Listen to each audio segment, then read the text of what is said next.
The 1990 massacre of Sri Lankan police officers was a mass murder of Sri Lankan police officers that took place on June 11, 1990. Members of the Liberation Tigers of Tamil Eelam, a separatist organization, are alleged to have killed over 600 unarmed Sri Lanka police officers in Eastern Province, Sri Lanka. Some accounts have estimated the number killed as high as 774. Background: Indian intervention. According to the Indo-Sri Lankan Accord, Indian peacekeeping force arrived at Sri Lanka in July 1987. Their presence in the country was not very popular among Sri Lankan public and the politicians. In January 1989, President Ranasinghe Premadisa's government was elected. President Premadisa's initial intention was to work out a peace plan with the LTTE, which was waging a bloody separatist campaign in the country's north and east. Premadisa too was not happy with the Indian presence in Sri Lanka. In June 1989, he entered into a ceasefire agreement with the LTTE. In an attempt to win over its leadership, Premadisa transferred a large quantity of weapons to the organization, to fight against the IPKF. And in late 1989, Premadisa asked the IPKF to return, due to the adverse public opinion. Indian Prime Minister Vishwanath Pratap Singh consented and withdrew his force. Breakdown of peace talks. Meanwhile, a Sri Lankan government delegation led by Minister of Foreign Affairs, Abdul Qadir Shahul Hamid, held peace talks with the LTTE. Although the talks seemed successful at the initial stages, no agreement was made on critical issues like the dissolution of the Northeast Provincial Council and repealing of the Sixth Amendment to the Constitution. LTTE chief political strategist and chief negotiator Anton Balasingham threatened the government, stating that, "This is the last chance we give you. If you fail, we are prepared to wage war." The situation worsened after Sri Lankan Minister of Defence Ranjan Wijeratne asked the LTTE to lay down arms. LTTE leader Velupillai Prabhakaran refused and hostilities between the government and the LTTE began to increase. Preceding events. During this time, the army was confined to the military camps. No action was taken against any of the LTTE activities because of the fear of peace talks will be broken down. But tension began to escalate by late May 1990. The army found that LTTE had constructed bunkers, dug trenches and implemented other defense measures closer to the camps. But the Defense Ministry had instructed the army to keep mute. Tadikalam incident. On June 7, 1990, a vehicle carrying army personnel from Vavuniya to Mullaitivu was fired at by the LTTE. 1 soldier died and 9 injured, but Defense Ministry instructed to take no action. Incident of a Muslim tailor. On June 10, 1990, Batticaloa police locked up a Muslim youth, allegedly found in a compromising position with a Sinhala woman, by her husband. Police was not aware of that. This youth was a tailor working for the LTTE. At about 9:30 p.m., armed LTTE cadres arrived at the police station and asked for the release of the youth. Police refused, telling that the person had been moved to the Batticaloa hospital. LTTE cadres did not believe the police. Instead they abducted 2 Tamil police officers. Massacre. On June 11, 1990, at about 6 a.m., LTTE surrounded the Batticaloa police station and abducted 3 policemen. About an hour later, around 250 armed LTTE cadres occupied the police. Then the Sinhala police officers along with their families were sent to the airport. Tamil police officers were taken to the St. Mary's Church with their families.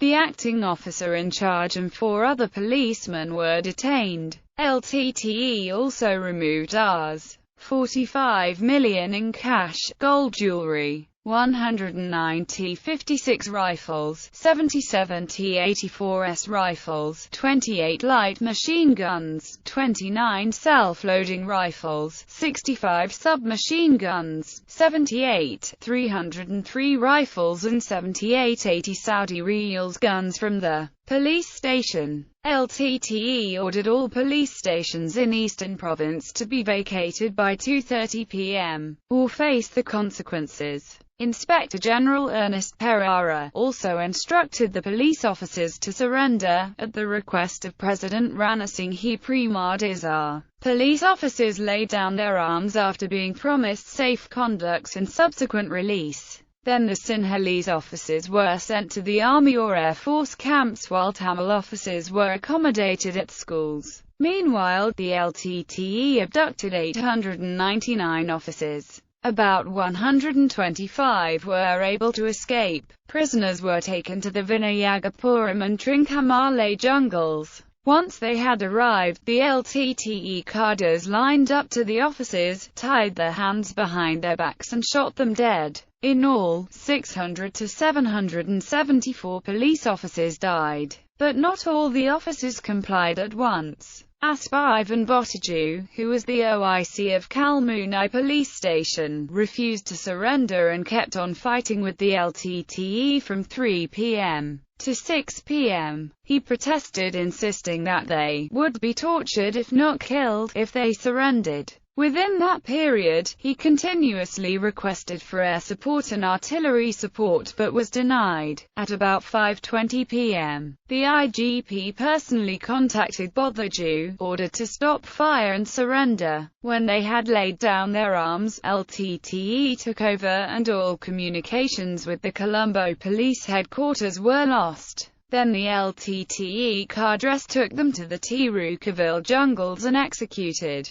In Kalmunai, LTTE also fired at an army convoy, killing 10 army soldiers. It was reported that 324 police officers died, were Sinhalese and Muslim. All of them were taken to the Tirukaville jungles by the LTTE, blindfolded, tied their hands behind, made to lie down on the ground and shot. Aftermath. Sri Lanka's chief peace negotiator, Minister Shahul Hamid's attempts to rescue the officers in detention went in vain. This massacre officially put an end to the ceasefire between government and the LTTE. On June 18, 1990, the Minister of Defence Ranjan Wijeratne announced from the floor of the Parliament, "From now on, it is all-out war and no halfways." It was the start of the Elam War too. As a result of the LTTE attacks, army had to abandon camps including Kokarval, Mankulam, Kilinochchi, Kondepchi and Silavatharai. This, together with the abandonment of police stations, resulted in a huge loss of territory to the government. LTTE had also managed to cut off the land route to Jaffna Peninsula. LTTE was in charge of most of the area in northern eastern provinces by July 1990.